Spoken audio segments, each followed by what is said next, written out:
I'm George Galloway, Member of Parliament and presenter of Press TV's Comment programme. And every week at this time, I respond to questions that have been posed at #AskGalloway. We choose the best of them.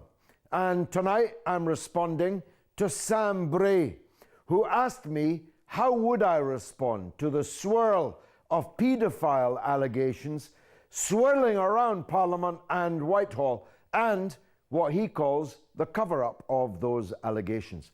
The first point that has to be made is they are just that, allegations.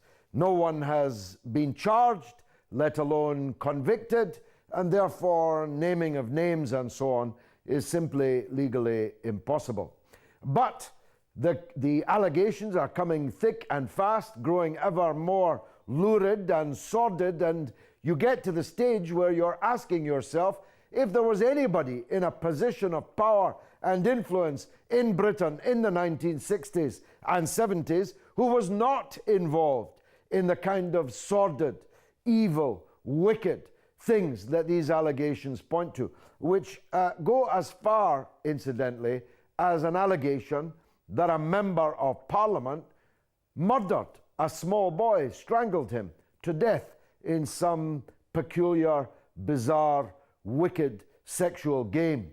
But none of these things have been proven.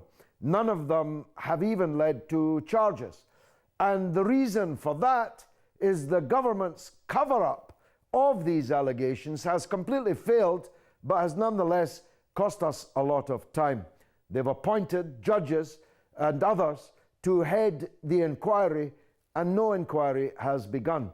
Both of the heads of the inquiry have been forced to resign because of varying levels of proximity to people involved in one way or another in the allegations. So I can't really answer your question, but I am determined that we get to the bottom of these allegations. And I, along with others in Parliament, are pressing for a real inquiry with a really impartial chair.